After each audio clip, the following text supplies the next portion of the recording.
श्री सद्गुरु महाराज की। श्री सद्गुरु महाराज की। मंगल मूर्ति सद्गुरु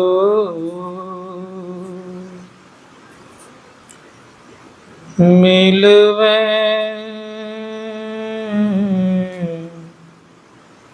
सर्वाधार।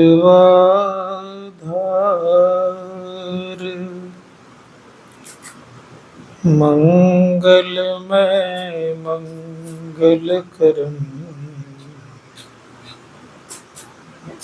बिनवा बारंबार। धन्य धन्य सतगुरु सुखदा महिमा कही न जाए। जो कछु कहूँ तुम्हारी कृपा मोते कछु न बसाए। एक बार प्रेम से बोलिए श्री सद्गुरु।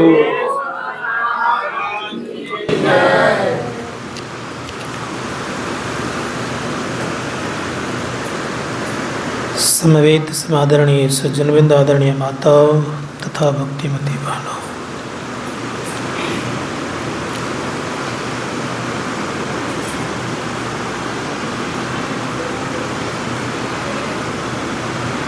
संसार की तरफ दृष्टि डालते हैं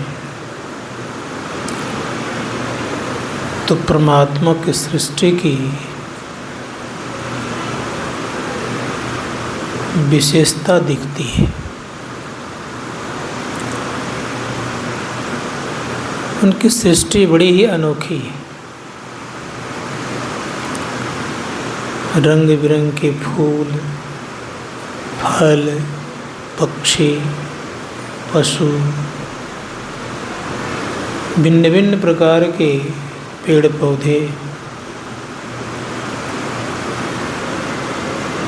और उसके जो रंग हैं अलग अलग हैं, एक रंग के नहीं है कोई। एक बड़ी विशेषता है।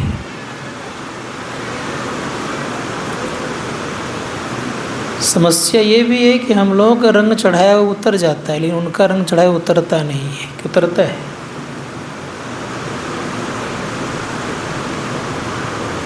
जैसा रंग चढ़ा दिया है उतरने को तैयार नहीं है। उनकी सृष्टि को कभी कोई देखिए, और बिना आधार का सबको टिका के रखा है। पृथ्वी का कोई आधार है, लेकिन कैसे टिकी हुई है? नीचे 7 तल है और ऊपर भी 7 तल है।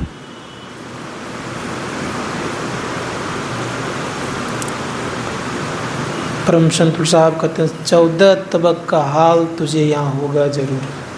कहाँ?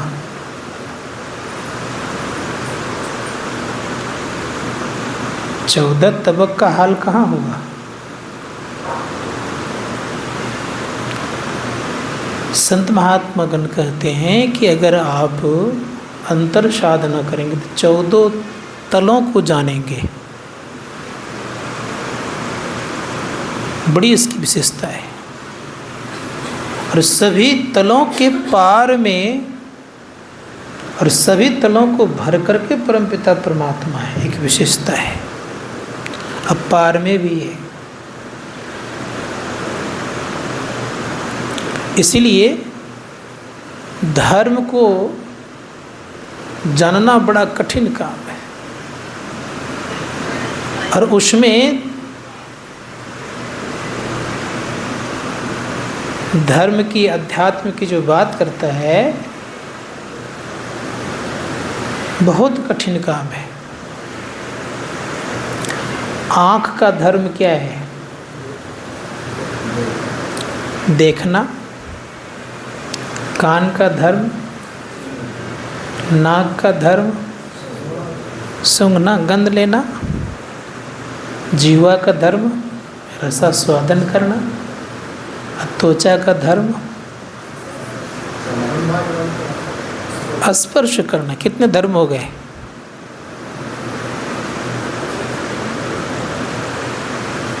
पांच विषय के 5 धर्म हो गए।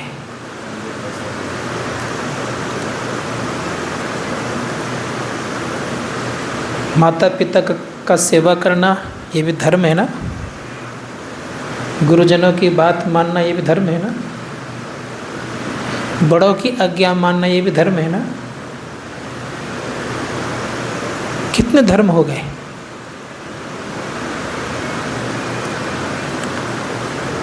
संत महात्मा धर्म से तात्पर्य स्वभाव, गुण।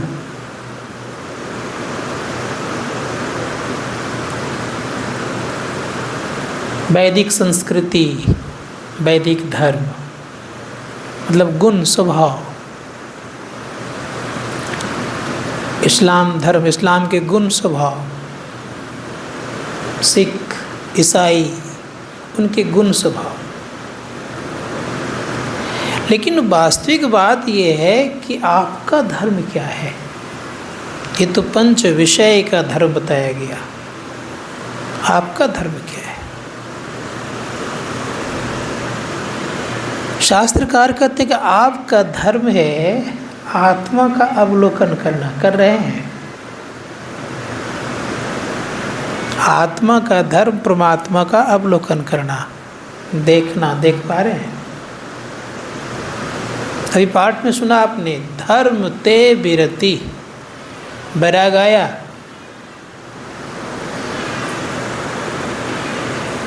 बैराग आएगा तो मार काट करेगा लोग, एक दूसरे को नीचा दिखाएगा, बड़ा छोटा मानेगा। गोस्वामी जी महाराज क्या करें? धर्म ते विरति, योग ते ज्ञाना, ज्ञान मोक्ष प्रद वेद बखाना। धर्म से वैराग आता है। आँख रूप देखती, वैराग कभी आया? क्या गया? कान शब्द सुनता है, वैराग जल्दी आता है? संत महात्मा जब धर्म धारण करेंगे तो वैराग आएगा, और जब योग धारण करेंगे तो ज्ञान होगा। धर्म ते विरति, योग ते ज्ञाना, ज्ञान मोक्ष प्रद वेद बखाना। ज्ञान क्या करेगा? आपको मोक्ष देगा।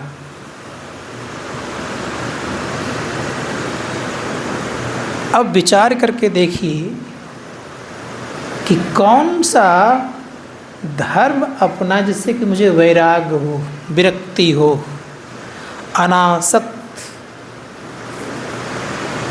हम हो जाएं। ये देखना होगा। धर्म ध्री धातु से बना, इसका अर्थ होता है धारण करना। क्या? मारकाट धारण करना, बड़ा छोटा बनाना धारण करना, एक दूसरे को नीचा दिखाना, ये धारण करना, ये तो नहीं। तब इसका मतलब ये धर्म है नहीं। संतों ने कहा, श्री विवेकानंद ने कहा, धर्म वो है जिससे आत्मा की दिव्यता निखरे, दिव्य गुण निखर जाए, उसे हम क्या कहते हैं? धर्म। अब बताइए, हम संप्रदाय में पढ़ करके अपने दिव्यता गुण निखार सकते हैं? कभी निखार सकते। और धर्म क्या सिखाता है? धर्म अनासक्त करता है, आसक्त नहीं। अनासक्त जग में रहो भाई, दमन करो इंद्रन दुखदाई। अनासक्त रहने के लिए कहता है। हम अगर कहीं आसक्त हो रहे हैं कोई चीज़ पर तो धर्म है कि अधर्म है, क्या है ये? हाँ, अधर्म है। अधर्म क्या सिखाता है? अनासक्त होने के लिए। धर्म ते विरति, विरति वैराग लाने के लिए। अगर किसी वस्तु से, किसी व्यक्ति से हम आसक्त हो रहे हैं तो अधर्म की धर्म, वो अधर्म कहलाता है। और आसक्त क्या करता है? दुख देता है। धर्म क्या करता है? सुख देता है। त्याग में सुख है और आसक्ति में दुख है। इसलिए संतों ने कहा कि समझना पड़ेगा, धर्म को समझना बड़ा कठिन काम है। हमारे गुरुदेव कहते हैं कि प्रत्येक इंद्रियों का अलग अलग धर्म है और अलग अलग समय के अनुसार धर्म बदलते जाता है। जैसे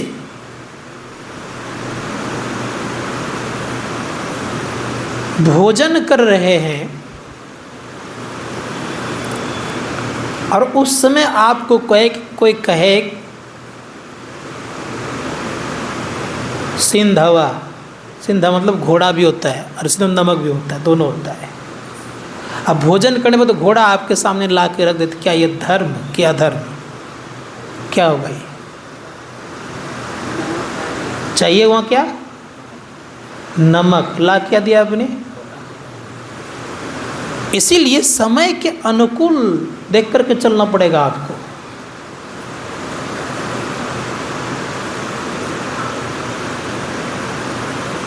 लेकिन आत्मा का धर्म एक ही होता है, दूसरा होता नहीं है। आत्मा का धर्म परिवर्तन नहीं होता है। ये आँख कभी कभी अधर्म करा देगा लेकिन आत्मा कभी अधर्म कराएगा नहीं। कितना अंतर देख लीजिए आप। इसीलिए संत महात्मा कान कभी कभी आपको संशय में डाल देगा, डालता है, लेकिन आत्मा कभी संशय में आपको डालेगा नहीं। सुगंध में भी कभी दुर्गंध आ जा, दुर्गंध को जान जाते हैं। नाक कभी कभी आप क्या करता है? परेशान कर देता है। जहाँ दुर्गंधी आती क्या बर्दाश्त कर पाते हैं? नहीं कर पाते हैं। तो पंच विषय, पंच ज्ञानेंद्रियाँ आप कभी कभी परेशान करेगी, लेकिन आत्मा का जो धर्म है वो कभी परेशान नहीं करेगी। इसीलिए अध्यात्म अलग है। अध्यात्म का विषय बड़ा व्यापक है। आध्यात्मिक बनना साधारण बात नहीं है। आध्यात्मिक व्यक्ति बांधता नहीं है, वो स्वतंत्र करता है। इसलिए आपने सुना भक्ति स्वतंत्र सकल सुख खानी अबिनु सत्संग न पावहि प्राणी। भक्ति स्वतंत्र होता है। हम लोग जितने भी बैठे हुए हैं, जितने भी संसार के लोग भक्ति कर रहे हैं, ये करा रहे हैं, परतंत्र करा रहे हैं। कह क्या रहा है? भक्ति स्वतंत्र सकल सुख खानी। और सारे सुखों खाने भक्ति। तो अंतर क्यों हो गया ऐसा? और 9 प्रकार की भक्ति होती है, याद रखिएगा। भागवत महापुराण में कहा श्रवणम, सुनने को, श्रवणम कीर्तनम, ये सब आता उसी के अंतर्गत में आता है।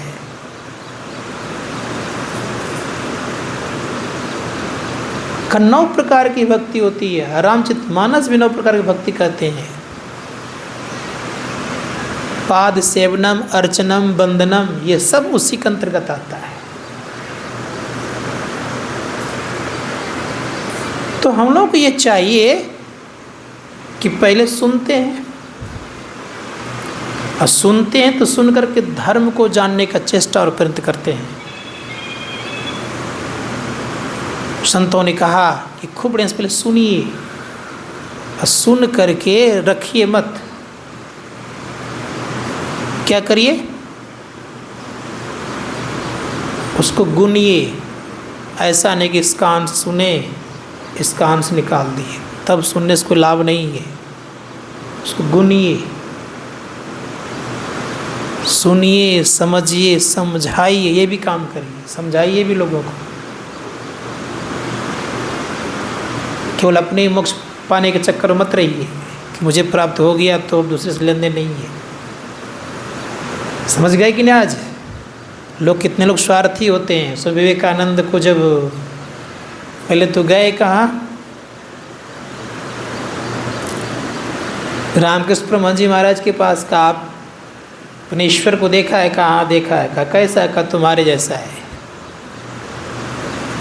तुम्हारे ऐसा तात्पर्य मत समझिएगा कि नरेंद्र दत्त गोरा था, नाटा था, देखने में सुंदर था, सो बात नहीं है। कहा तुम्हारे से मतलब आत्मा जैसा। कहा मुझे आप दिखा सकते हैं? हाँ। कहा दिखा सकता हूँ। माथे पे हाथ रखा, अंदर धस गए। फिर ऊपर किया। स्वामी विवेकानंद कहते कि मुझे अंदर ही क्यों न रहने दिए, ऊपर क्यों किए? कहा तुम बड़े स्वार्थी हो, तुम्हें प्रचार करना है, बताना है कि धर्म क्या है।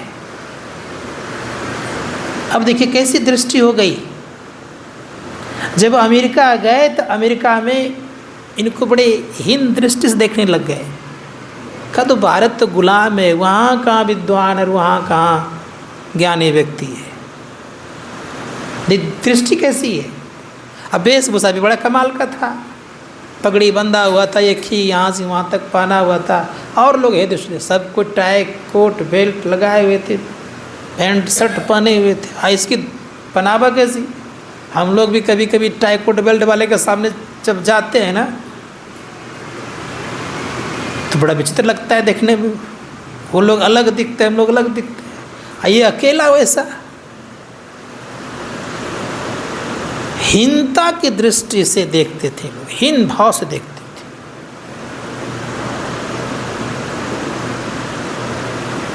पाँच मिनट समय दिया। का भारत से आए हैं एक सन्यासी, उनको आप सुने। बेचारे ये गए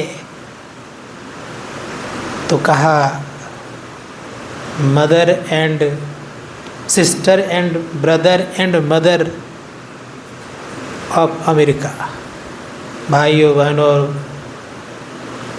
माताओं, तालियां बजती रह गई।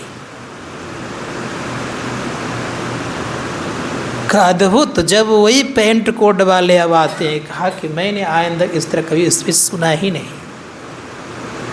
सिस्टर एंड ब्रदर्स कहा, माताओं शब्द का प्रयोग कर दिया, अद्भुत तालियां बजी। कहा हम लोग तो जेंटलमैन और वोमेन बोलते हैं, ये तो सबको एक दृष्टि से देखते हैं। ये सन्यासियों का है लक्षण।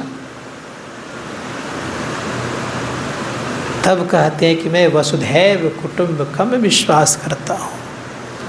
पूरी दुनिया क्या है? मेरा परिवार है। पूरी दुनिया, सब के सब, पूरी दुनिया परिवार है। ये सन्यासियों का लक्षण होता है। अपना अपना उसका कोई नहीं, सब के सब उनके अपने। वसुधैव कुटुंबकम विश्वास करता हूँ जैसे कहा स्वामी विवेकानंद जी, मैं समझ नहीं पाया। तब कहते हैं कि मैंने इस ज्ञान को संपूर्ण जगह फैलाना चाहता हूँ। और हम लोग भी वही बात करने के लिए चले हुए हैं ना। क्या कहते हैं हम लोग? सबको इस संत मत का ज्ञान को जाने, बड़ा सुकून लगेगा लोगों को।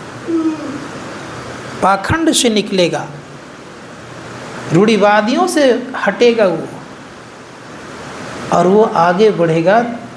तो अगर वो सुखी होगा तो आप भी सुखी होंगे। हम लोग कहते हैं सर्वे भवन्तु सुखिनः, सर्वे सन्तु निरामया, सर्वे भद्राणि पश्यन्तु मा कश्चित् दुःखभाग् भवेत्। क्यों कहते हैं कि सभी सुखी हो जाए।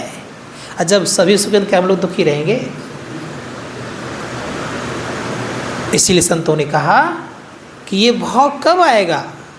ये भाव संकुचित हृदय में नहीं आता है। तब कब आता है? जब आप विशालता के तरफ बढ़ेंगे तो आपके अंदर में लगेगा समूचा संसार ही मेरा परिवार है।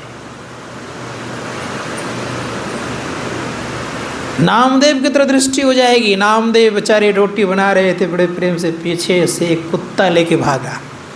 अब कुत्ता लेके बाद क्या हो गया? देखा कुत्ता लेके जा रहा है तो उसके पीछे घी के कटोरे लेके जाने लगे। प्रभु घी तो लगा लो, सूखी रोटी कैसे खाओगे? ये दृष्टि किसकी? सन्यासियों की।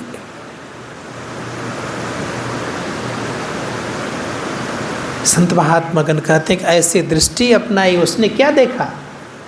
उस कुत्ते में भी प्रभु का ही देख रहे हैं रूप। ये भाव कब आएगा? गोस्वामी जी महाराज ने नहीं कर दिया। जब गोस्वामी जी महाराज घर से निकले हुए थे, देखिए उसकी ज़िंदगी। घर जब निकले हुए थे, जहाँ गए कुछ भी नहीं मिला। एक वृक्ष में पानी दे रहे थे, प्रेत ने दर्शन दिया। का भगवान का दर्शन करा सकते हो? का मांगो? का करा सकते हो? का मैंने खुद नहीं किया, तुझे कहाँ से कराऊंगा? युक्ति बताते हैं क्या? कहते हैं कि यहाँ से कुछ दूर पर एक सत्संग होता है, वहाँ एक हनुमान जी रोज़ जाते हैं सुनने के लिए। वहाँ जाइए आप, उस हनुमान जी से पूछिए आप कि भगवान का दर्शन कब होगा। अब हनुमान जी से पूछे तो हनुमान जी कहते हैं हम तो देखते हैं कुष्ठ शरीर से युक्त हैं, शरीर में पीप बहता है, बदबू आती है, तुम मेरे पास कैसे बैठे हो? तो दूर से सुनते हैं। प्रेत ने कहा था वो हनुमान है, बड़ा ड्रामा करता है वो, लेकिन तब तक कुछ नहीं बोलना जब तक कि लोग रहे, और सब के सब चले जाए तब बोलना। जब सब के सब चले गए तब कहा कि आप तो हनुमान हैं, भगवान के भक्त हैं, क्यों अपने को छिपा कर रखे हुए हैं? ये सत्संग सुनने का मौका जो मिल रहा है ना, ये मौका खो दीजिएगा अगर मेरे छिपाइएगा तो। पोल पट्टी खोल देंगे आपका, सत्संग में भी नहीं आ पाइएगा आप। इसलिए सच्ची बात मुझे बताइए, भगवान कहाँ मिलेंगे? है सोता है? ठीक से बेटो। तो परिणाम ये हुआ, हनुमान जी कहते अच्छा चुप रहो, ज़्यादा बोलना कुछ नहीं, तुमको भगवान का दर्शन करा देंगे। कहाँ थे? चित्रकूट में। प्रत्येक दिन चंदन घिसते थे, लोगों को लगाते थे, अपने भी लगाते थे। घोड़े पर दोनों भाई आए लेकिन पहचान नहीं पाए। तोता का रूप धारण किया हनुमान जी ने, और तोते का रूप धारण करके जब चंदन लगाने लग गए तो कहते हैं चित्रकूट के घाट पर भई संतन की भीड़, तुलसीदास चंदन खिसे तिलक लेत रघुवीर। तब लगा, तब देखते हैं तो भगवान के दिव्य रूप को देख करके आश्चर्यचकित होते हैं। दर्शन तो हो गया, लेकिन दर्शन होने मात्र से क्या होगा? वो ज्ञान नहीं हुआ। जिस ज्ञान से मोक्ष की प्राप्ति होती है वो ज्ञान नहीं हुआ। संत महात्मा गण कहते वो ज्ञान कब होता है? वो ज्ञान बहुत दूर है अभी। साधना की, साधना करके जब वो ज्ञान हुआ, किनके द्वारा? नाभादास जी महाराज गए निमंत्रण देने के लिए। गोस्वामी जी महाराज गुफा में बैठे थे ध्यान करने के लिए। कहिए एक बार कि नाभादास जी आए हुए हैं, तो शिष्यों से कहलवाते हैं गोस्वामी जी महाराज, कहिए ध्यान कर रहे हैं, कह दो। अब ध्यान करने के लिए बैठे हुए हैं। अब ये समझ गए ये पूर्ण संत थे, पूर्णता को प्राप्त किए थे नाभादास जी महाराज। अब वो अभी लगे हुए थे, दोनों मंत्र है ना। परिणाम ये हुआ, ये भी बैठ गए। योग बल से लघु शंका का तलब लगा दी। अब छटपटा के जब गुफा से बाहर निकले तो करेंगे क्या? देखते सामने में बैठे हुए हैं। महाराज कहिए कैसे आना हुआ? लघु शंका का तलब लगा तो बाहर है, नहीं तो ध्यान कर रहे थे। बेचारे चुप हो गए। बताइए, कहा मेरे यहाँ भंडारा है, आपको आना है? कहा ठीक है। मन में सोचता है कि जाति का डोम है, खाने जाऊंगा, भंडारा पाने जाऊंगा तो लोग कहेगा ब्राह्मण होकर के वहाँ खाने गया है, अच्छी दृष्टि से लोग देखेंगे नहीं। अब क्या करे? कहा जब भंडारा खत्म हो जाएगा तब पहुँचूंगा। तो धीरे धीरे चाल में चल रहे हैं। और नाभादास जी महाराज ऐसे थे, वो भी द्वार पर खड़े हैं। सब महात्मा लोग आ गए, पत्तल परोसा गया, भोजन भी परोसा गया। अब ये पहुँचे तो देखते हैं कि अब शुरू करने वाले ही थे। तो कहते हैं नाभादास जी महाराज सब पत्तल ही खत्म हो गया। समझ गए गोस्वामी जी महाराज, बुद्धि बड़ी तीक्ष्ण थी उनकी। तब दो महात्माओं का जूता उठाते कहते एक में डाल दीजिए, एक में बहा दे दीजिए। इस नम्रता को देखते हृदय से लगाया, आत्मज्ञान प्रदान करते तुलसीदास जी महाराज को। तब वो कहते हैं सिया राम मैं सब जग जानी, करहूँ प्रणाम जोड़ी जुग पानी। तब कहा, उसके पहले कहा जब तक साधना करते हैं तब तक ग्रंथि रहती है। अस कछु समुझी प्रत रघुराया, वाक्य ज्ञान अत्यंत निपुण, भव पार न पावहि कोई। निशिगिरि मध्य दीप की बातिन, तब निवृत्त नहीं होई। अस कछु समुझी प्रत रघुराया। कोई रोज रोज बत्ती की बात करेगा, दीपक की बात करेगा, क्या अंधेरा मिटेगा? निशिगिरि मध्य दीप की बातिन, तब निवृत्त नहीं हुई, अंधकार नहीं मिट सकता। केवल प्रकाश की बात करने मात्र से उनके अंधकार मिटते नहीं हैं। गोस्वामी जी महाराज का अंधकार दूर कब हुआ? जब आत्मज्ञान हो। तब कहते हैं कि अब सब में मैं सिया राम को देखता हूँ। इसलिए धर्मशास्त्र का धर्म अलग है। धर्म धारण करता है, अध्यात्म पूर्ण ज्ञान को प्राप्त कराता है। आध्यात्मिक बनिए, और जब आध्यात्मिक बनिएगा, अध्यात्म क्या करेगा? ज्ञान देगा। कौन सा ज्ञान? जिस ज्ञान के सब प्यासा हैं। तो धर्म आएगा तो क्या आएगा? वैराग्य आएगा आपके जीवन में। और धर्म कर रहे हैं या वैराग्य नहीं आ रहा है, आसक्ति लगी रहती है, मान बड़ाई ईर्ष्या द्वेष घृणा इत्यादि जब लगी हुई है, तो कैसा ये धर्म भाई? कौन धर्म ये? इसलिए संत महात्मा गण कहते हैं कि इसमें क्या होता है? प्रेम बढ़ता है, धर्म जोड़ता है। धर्म क्या करता है? अंधकार को मिटाता है। इसलिए आपने सुना ना कि अंधकार मिटाने का धर्म काम करता है। और जब अंधकार में डूबे ही रह जाए तो वो किस काम का धर्म, किस काम का अध्यात्म हो? इसलिए संतों ने कहा वैराग्य आना चाहिए, विरक्ति आनी चाहिए। किसी वस्तु से लगाव उतना नहीं होने से कि मुझे तकलीफ हो, बाद में दिक्कतें आ जाए, ऐसी स्थिति नहीं होनी चाहिए। देने की प्रवृत्ति होनी चाहिए कि कोई अगर भूखा है तो जितना वो भूखा है उसको देखकर मेरा दिल पसीज जाए, दिल मेरा द्रवित हो जाए, कोई कष्ट में उसको देख करके कष्ट महसूस हो। और जब भगवान का गुण गाए तो पुलकित शरीर हो, पुलकायमान शरीर हो। अगर ऐसा प्रसंग हो कि जिससे कि रोने की प्रवृत्ति हो तो आँखों से आंसू अपने आप गिरे, ये भक्त का लक्षण है। अब कोई कष्ट में है, कष्ट देख करके भीतर से खुशी हो रही हो, ये भक्त का लक्षण नहीं है। कोई अगर बहुत दुखी है, दुखी के हालत में है और उसको देख करके आप मुख मोड़ रहे हैं तो ये गलत बात है, ये भक्त का लक्षण नहीं है।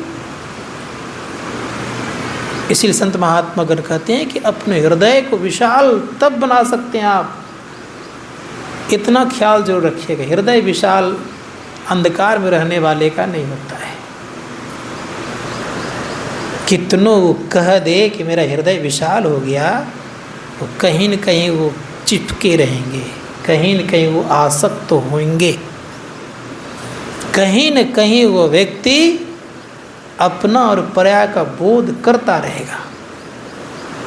अंधकार में रह कर कोई व्यक्ति पूर्ण रूपेण से अनासक्त हो जाए, ये संभव नहीं है, और पूरा पूरा वो धार्मिक भी नहीं हो सकता। आध्यात्मिक जीवन उसके सुखद और सरल नहीं हो सकता,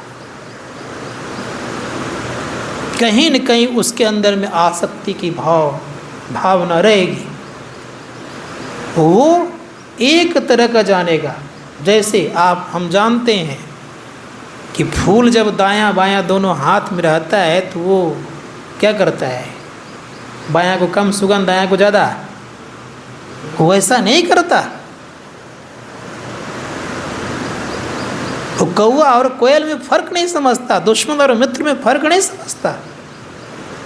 ये भक्त का लक्षण होता है। इसलिए संत महात्मा गण कहते हैं कि जीवन को बनाने के लिए विशाल हृदय चाहिए, और विशाल हृदय तब होता है जब अपने को अंदर अंधकार से ऊपर ले जाएंगे। क्षेत्र जितना बड़ा रहेगा उतना ही नहीं कुछ करिएगा। अंधकार का क्षेत्र छोटा है और प्रकाश का क्षेत्र बड़ा है, याद रखिएगा, फर्क है। उससे बड़ा क्षेत्र और है शब्द का, और जहाँ कोई क्षेत्र नहीं है वो कितना है बड़ा, उसका कोई अंत ही नहीं, उसको अनंत कहते हैं। बात समझ आ रही है? प्रकाश, शब्द, अंधकार, ये सब का सीमा है, और जहाँ प्रकाश शब्द नहीं है उसका कोई सीमा नहीं है, उसको ससीम नहीं कहते, असीम कहते हैं। प्रकाश शब्द वाले को ससीम कहता है, ठीक है। और यहाँ तक रहने वाले जीव या कुछ भी अनात्मा कहलाता है, और इसको पार करने वाले को आत्मा कहता है। बात सुनाई? इस संत महात्मा गण कहते हैं ससीम दायरा के अंतर्गत आता है, और असीम का कोई अंत नहीं है, वो अनंत है, अनंत स्वरूप परमात्मा होते हैं। इसलिए संतों ने कहा कि उस अनंत को प्राप्त करेंगे तो आप कैसे होंगे? एक बूंद समुद्र में चला जाए, क्या एक बूंद रहेगा? वो समुद्र हो जाएगा। वो संत महात्मा गण कहते हैं कि ये है, ये कब होगा? धर्मशास्त्र का अर्थ ये तब होता है जब आप अपने को ऊपर उठाते हैं। कैसे ऊपर उठता है? गोस्वामी जी महाराज ने कहा कि सुनो, ऊपर उठने का एक ही उपाय है, केवल कहो मत, अंदर में जलाओ दीपक, और दीपक जब जलेगा तो क्या होगा? तो कहा जब दीपक जलता है तो कहते हैं पूरी प्रकाश रहूं तिहुलोका, बहुतन सुख बहुतन मन सुखा। परम प्रकाश रूप दिन राति, नहीं कछु चाहिए दिया घृत बाती। वो परम प्रकाश है, उस प्रकाश में घी और बत्ती की जरूरत नहीं है। परम प्रकाश रूप दिन राति, नहीं कछु चाहिए दिया घृत बाती। कैसी स्थिति होगी? तीनों लोक उनका उजागर होगा। पूरी प्रकाश रहूं तिहु लोका, बहुतन सुख बहुतन मन शोका। जिन्हें अविद्या शोक निशानी, अग उलुक जहाँ तहाँ लुकानी। कहा अविद्या को शोक हो जाएगा, अग उलुक सकुचा जाएंगे, काम क्रोध कैरव सकुचाने, मत्सर मान मोद मद चोरा, इनकर हुनर न कब न हो रहा। कहीं सब के सब स्थिति कैसी बन जाएगी? धर्म तड़ाग ज्ञान विज्ञाना, ये पंकज विकसय विदिनाना, ये आदि आदि स्थिति उसकी बढ़ती जाएगी, धर्म बढ़ते जाएगा उसके अंदर में। इसलिए संत महात्मा गण कहते हैं कि जीवन में अगर कुछ बनना चाहते हैं तो परम प्रकाश को जानिए। कैसे होगा परम प्रकाश? संत कबीर साहब कहते अपने घट दियना बारू रे, नाम का तेल श्रुत का बाती, ब्रह्म अग्नि उद्गारो रे, जगमग जगमग ज्योत निहारो, तन मन धन सब बारू रे, झूठी जान जगत की आशा, बारंबार विसारू रे, कहे कबीर सुनो भाई साधु आपन का संभारो। ये स्थिति होगी। लेकिन हम लोग संसार को अपना काम समझते हैं, बहुत अंतर है। इसलिए कोशिश कीजिए जीवन में सूखी हड्डी कभी जुटती नहीं, जुटती है डॉक्टर साहब, जुटती है। सूखी हड्डी कभी जुटती नहीं, जब तक हड्डी में रस नहीं रहेगा तब तक जुटने की संभावना नहीं होती। उसी प्रकार से याद रखिएगा, बोगले की तरह मत बनिएगा सूखे जलाशय में पड़े रहें। सूखे जलाशय में बोगला कुछ भी नहीं कर सकता। उसी प्रकार से याद रखिएगा कि अंदर में रस रहेगा तो भीतर में भी रस निकलेगा, सदैव याद रखिएगा। और सुखा दीजिएगा तब रस कहाँ से पाइएगा। इसीलिए सहजो वाई कति भया जी हरि रस पी मत वारा। रस प्राप्त करना अगर चाहते हैं तो रस युक्त बनिए, जीवन को संयममय बनाइए, तब रस मिलेगा। तब क्या होगा, तब कहते मेरा सजो भाई कहती है भया जी हरि रस पी मत वारा, 8 पर झूमत बीते, डारी दियो सब वारा, पीवन लगे सुधार जब ही दुर्जन पड़े बिडारा। गंग जमुन आसन मारियो चमक चमक चमकारा, अब पीवन लगे सुधारा जब ही दुर्जन पड़े बिडारा। स्थिति ऐसी आएगी, ऐसे पहले नहीं आएगी। तो रस कैसा, संत महात्मा गण कहते हैं कि रस आता है तब जब हम अपने आप को अंदर ले जाते हैं। तब बाहर की रस लगता है, थोड़ा सा अच्छा लगता है, पी लेते हैं, आनंदित रहते हैं, लेकिन ये रस दुख देता है। अधिक गन्ना का रस पी लीजिए, डायबिटीज़ बढ़ जाएगी कि नहीं बढ़ेगी। लेकिन अंदर का रस डायबिटीज़ बढ़ने नहीं देगा। ये चीनी का रस कभी पीता है, लोग देखते कितना परेशान हो जाता है। संत महात्मा गण कहते हैं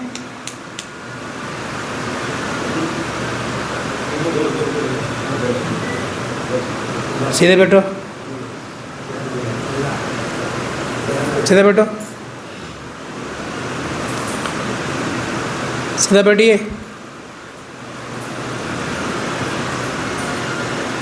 तो जीवन में अगर कल्याण चाहते हैं तो कोशिश कीजिए कि हम अपने अंदर में रस को उत्पन्न करें। कैसे होगा, चंचल चित्त को पहले मारिए, हटाइए। चंचल चित्त को थिर कर चौथे में चित्त लाओ, चंद्र सुधा रस चाखी के चिंता मणि पद पाओ। क्या किया, चंचल चित्त को स्थिर किया। कहाँ लगाया, चौथे में चित्त लाओ। चौथे मतलब तुरीय में। तुरीय में जब लगेगा तो भक्ति प्रारंभ होगी। याद रखिएगा, भक्ति प्रारंभ करेंगे लोग, भक्ति की शुरुआत करेंगे लोग। तो क्या करें कि चौथे में चित्त को लाओ। गोस्वामी जी महाराज की 13 से 3 अवस्था, तजहु भजहु भगवंत, मन क्रम वचन अगोचर व्यापक व्यापन। 3 अवस्थाओं से ऊपर उठिए, चौथे में अपने आप को ले जाइए। चौथे में ठहर गए तो क्या होगा, चंद्र सुधा रस चाखी के चिंता मणि पद पाओ। चिंता मणि क्या है, राम भगति चिंता मणि सुंदर, अब बसही गरुड़ जाके उर अंदर। जिसके हृदय में बस जाता है ये राम भक्ति रूपी चिंता मणि, उसको चिंता रहेगी। संत महात्मा गण कहते हैं ये स्थिति को पैदा करिए, और जब ये स्थिति पैदा होगी तो क्या होगा। तो गुलाल साहब कहते हैं, बड़े प्रेम संत गुलाल साहब, बैठ अंदर देख कंदर, जहाँ जिए का वास, उल्टी प्राण अपान मेटो, श्वेत सबद निवास। बात सुनाई, खंदर में बैठो। देखो किसको? का बैठ अंदर देख कंदर। कंदर कहते हैं गुफा को। कौन सा गुफा? गगन गुफा गहराणी साधो। उस गगन गुफा को जो देखता है उसमें धीरे धीरे क्या होता है? आगे बढ़ते जाता है। संत कबीर साहब ने कहा एक जगह और, उनकी वाणी में है कि गुफा में प्रवेश करने से बहुत लाभ होता है। और पलटू दास जी महाराज कहते हैं गुफा को कुआं कहा। उनका उल्टा कुआं गगन में, और तिसमें जरे चिराग। तिसमें जरे चिराग बिन रोगन बिन बाती। कब कब? कहा 6 ऋतु 12 मासा जरत रहे दिन राती। कहा 6 ऋतु। कितने ऋतु होते हैं? 6 ऋतु होता है। और कितने मास होते हैं? 12 महीना होता है। का 6 ऋतु 12 मासा जरत रहे दिन राती। कभी नहीं बुझता है। इन कहाँ पर? खा उल्टा कुआं गगन में तिसमें जरे चिराग। तिसमें जरे चिराग बिन रोगन बिन बाती। और गोस्वामी जी महाराज ने क्या कहा? उन्होंने भी यही बात कहा, परम प्रकाश रूप दिन राती नहीं कछु चाहिए दिया घृत बाती। ये भी कहें दिया घृत नहीं चाहिए, बत्ती नहीं चाहिए। और वहाँ भी क्या करें? बिन रोगन बिन बाती। बिना तेल बत्ती का दीपक जलता है। इस संत महात्मा को ने कहा कि इसलिए उल्टा कुआं गगन में तिसमें जरे चिराग। उसमें अपने आप को ले जाने के लिए क्या करना पड़ेगा? तो गुरु नानक जी महाराज कहते हैं सोचे भाड़े साचू समावे। साचू मतलब परमात्मा, याद रखिएगा। सोचे भाड़े साचू समावे बिरले सुचाचारी। कोई बिरला सुचारी होता है। तंतय को परम तंतु मिलाइया नानक सरणी तुम्हारी। कहा कि तंतय को परम तंतु मिलाइया। तंतय मतलब इस आत्मा को कहाँ मिला देना है? परमात्मा से। नानक सरणी तुम्हारी, ऐसी स्थिति हो जाएगी। संत महात्मा इस तत्व से उस तत्व में मिला देना। जीव रूपी तत्व को अर्थात आत्मा रूपी तत्व को परमात्मा में मिला दीजिए। तंतय को परम तंतु मिलाइया नानक सरणी तुम्हारी। अर्थात नानक, गुरु नानक जी महाराज कह रहे हैं कि ऐसे व्यक्ति के मैं शरण में चला जाऊंगा। संत कबीर साहब जी कहते हैं, उनकी वाणी में है, उन्होंने कहा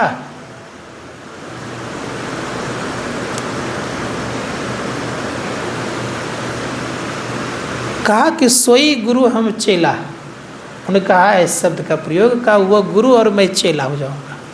कब? जियत मार मुआ मत मैल अयो मांस बिना मत अयो रे। खा मांस बिना मत आना। मांस मतलब तो चंद्रमा, चंद्रमा के बिना मत आना। जियत मार मुआ मत लइयो मांस बिना मत अयो रे।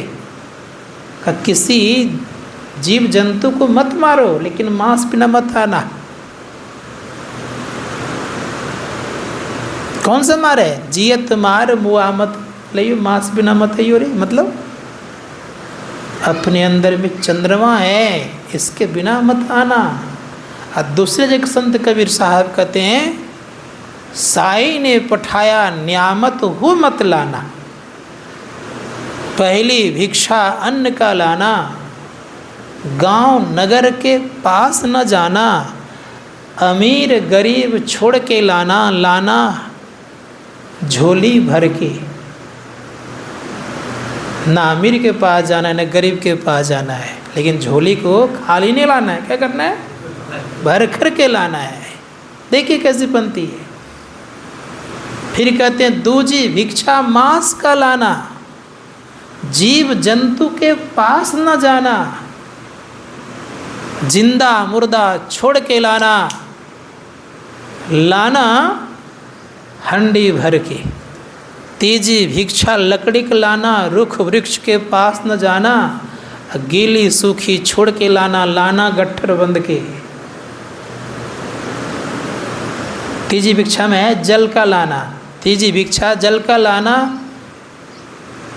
कुआं बावरी के पास न जाना, तैल तलैया छोड़ के लाना, लाना तुम भी भर के। चौथी भिक्षा लकड़ी के लाना, रुख वृक्ष के पास न जाना, गीली सूखी छोड़ के लाना, लाना गट्ठर बंद के। कहे कबीर सुनो भाई साधु,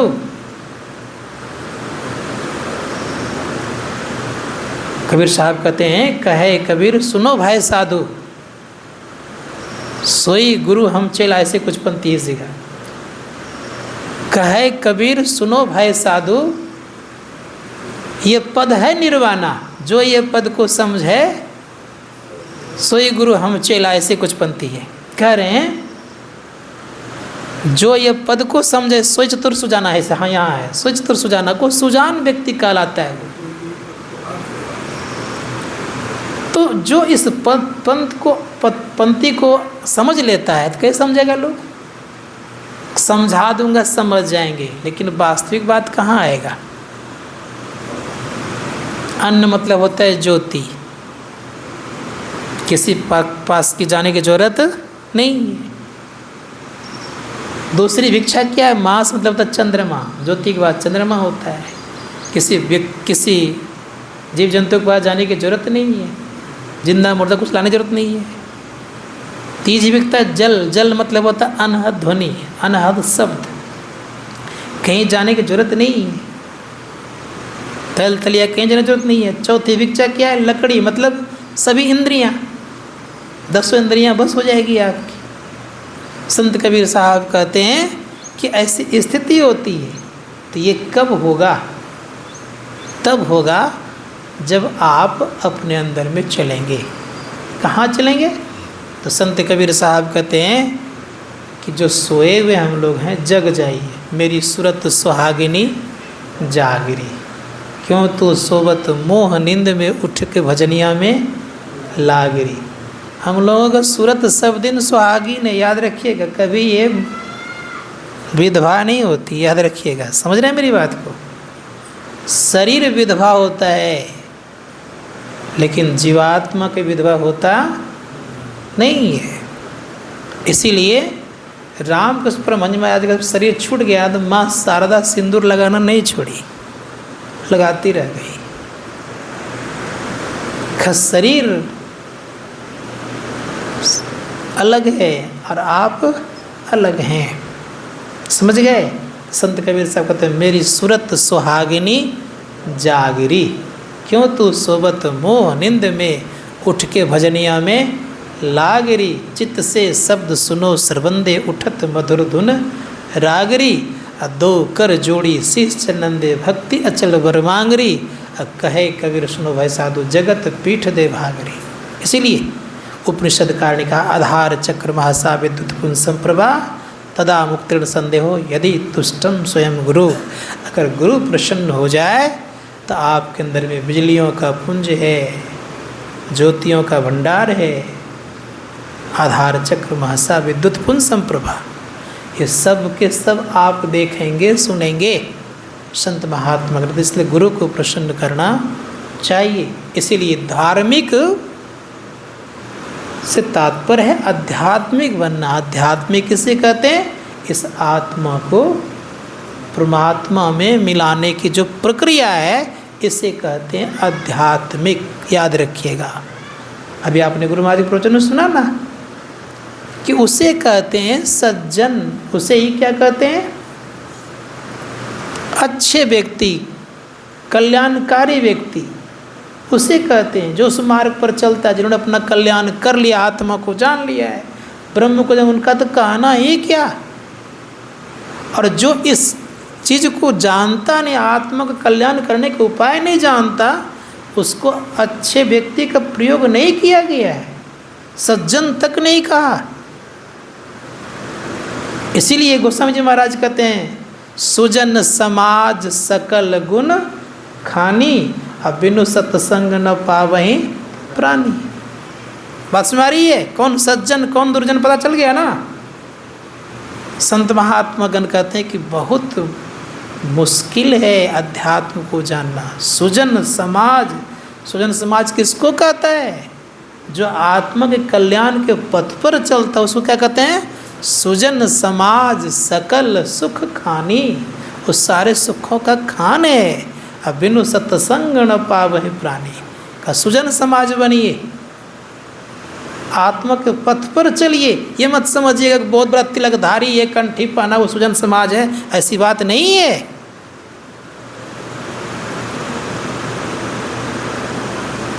सुजन समाज तात्पर्य ये होता है कि आत्मा के पथ पर चलता, आत्मा को कल्याण के पथ पर ले जाता है। कौन सा पथ? बहुत अच्छे कपड़े पहन लिए हैं, वस्त्र पहन लिए, सफ़ेद दिखने में लगते हैं। आजकल नेता लोग भी वही सफ़ेद कपड़ा पहनता है, देखने में चकाचक लगता है। लेकिन एक नंबर का सब नेता लगभग डकैत होता है। लगभग सब नेता डकैत होता है। एक बार जीतता है तो कई पुस्तकों तक का बना लेता है काम। तो ये मत समझो सब सुजन समाज होता है। इसीलिए संत महात्मागण कहते हैं कि बहुत कठिन काम है सुजन समाज, बहुत कठिन काम है और वो बनना बहुत मुश्किल भी है। लेकिन धीरे धीरे चलते हो जाएंगे, इसलिए लगे रहिए।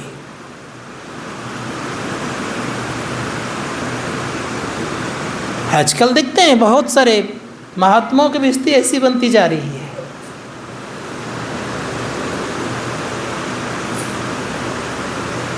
तो मैं उधर जाना नहीं चाहता, इतना जरूर कहूँगा कि हम लोगों को आत्मा के पथ पर चलना चाहिए। क्या पथ है? तो गुरुदेव कहते हैं कि चलो चलो यही पथ हाकत दृष्टि रथ, धनी सतगुरु बतलाइए। दृष्टि रथ पर चलिए। सुजन समाज अगर बनना हो तो दृष्टि के रथ पर चलेंगे तो अंतःकरण प्रकाश मिलेगा, शब्द मिलेगा। इस पथ पर चलिए। और जब दृष्टि रथ पर चलेंगे तो शब्द भी मिलेगा। और शब्द के डगर को पकड़े हुए व्यक्ति की दुर्गति नहीं होती है, याद रखिएगा। प्रकाश मंडल में रहने वाले व्यक्ति थोड़ा सा ऊपर नीचे हो सकता है, लेकिन शब्द के डगर को पकड़े हुए व्यक्ति की दुर्गति नहीं होती। इसलिए हमारे गुरुदेव कहते हैं, रोज़ हम लोग गाते हैं, बिंदु ध्यान विधि नाद ध्यान विधि सरल सरल जग में प्रचार्य। और क्या कहते हैं?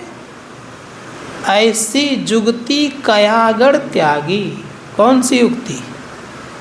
बताइए मुझे, कौन सी युक्ति? शब्द सुरत अभ्यास सरलतर करी कई सार शब्द गही लीजिए।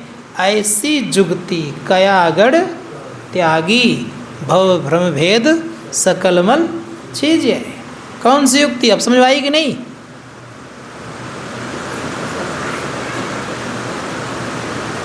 शब्द को पकड़ करके ही कायागढ़ से आप पार हो सकते हैं। शब्द सुरत अभ्यास सरलतर करी करी सार शब्द कही लीजिए। शब्द को पकड़िए, फिर शब्द को पकड़िए, अर्थात पकड़ते रहिए। गुरुदेव कहते हैं प्रथम केंद्र के शब्द को पकड़ते हैं तो द्वितीय केंद्र का शब्द को पकड़ाता है। बजती है 5 नौबतें सुन एक एक को, प्रत्येक पे चढ़ जाके निज ना खोजना। यही आपको कायागढ़ से मुक्ति दिलाएगा, अर्थात संभव नहीं। इसलिए कहते हैं ऐसी युक्ति कायागढ़ त्यागी भव भेद सकल मल छीजिए। भव खंडन क्या है? आरती भव है, यह निर्मल। ये निर्मल आरती है, याद रखिएगा। ये आरती नहीं है ओम जय जगदीश हरे और भक्तजनों का संकट हरे, है ना, संकट दूर करे। और क्या कहते हैं? जो ध्यावे सो फल पावे। और कहते कहते क्या कहते हैं? बिना ध्यान किए फल प्राप्ति की संभावना नहीं है।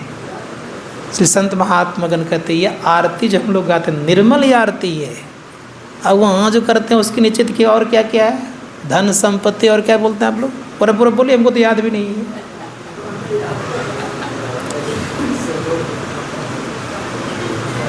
धन संपत्ति सुख आवे ऐसे कुछ बोलते हैं।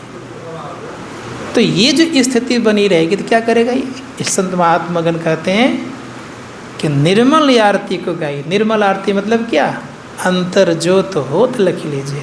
अंतर में अपने ज्योति, ये बाहर की ज्योति तो बुझ जाएगी भाई, एक बार हवा लगेगी ना तो मुश्किल हो जाएगा, लेकिन वह ज्योति बुझने वाली नहीं है। इसलिए संत महात्मागण कहते हैं कि अंतर ज्योत होत लख लीजिए। इसको ये निर्मल आरती है। कहाँ? आरती तन मंदिर में कीजिए, दृष्टि युगल कर सन्मुख कीजिए। ये कीजिए, क्या होगा? चमके बिंदु सूक्ष्म अति उज्ज्वल। उज्ज्वल है और चमकता है बिंदु। उस चमके हुए बिंदु की तरह संसार में कोई प्रकाश नहीं हो सकता, उसकी उपमा नहीं होती है। चमके बिंदु अति उज्ज्वल है, अति उज्ज्वल है, बहुत प्रकाश में, छोटा है लेकिन तीक्ष्ण प्रकाश है। चमके बिंदु सूक्ष्म अति उज्ज्वल। संत महात्मागण कहते हैं उसी बिंदु पे जो ठहरता है, तो पलटू दाजी महाराज कहते बिंदु में तहाँ नाद बोले रैन दिवस सुहावना। वही द्वार है मोक्ष का, याद रखिएगा। वो मोक्ष के द्वार से जो प्रवेश कर गया तो कहाँ में जाएगा? वो मोक्ष के द्वार में प्रवेश, मोक्ष के तरफ ही बढ़ेगा। संत महात्मागण कहते हैं उसी को समझना पड़ेगा। अति उज्ज्वल है, साधारण नहीं है। और उसको एक क्षण के लिए देखता है तो भूलता कभी नहीं, याद रखिएगा। अब बाकी संसार के सब कुछ भूल जाए, लेकिन वो कभी नहीं भूलिएगा। उस प्रकाश सामने संसार कोई प्रकाश उपमा देने योग्य नहीं है, इसीलिए उसको ब्रह्म ज्योति भी कहता है। संत महात्मागण कहते हैं मनयोग पूर्वक हम लोगों को भजन ध्यान करना चाहिए। 5 लगभग लगता है। बज गया कि नहीं बजा है? बज गया होगा। बोलिए प्रेम से श्री सद्गुरु महाराज की जय।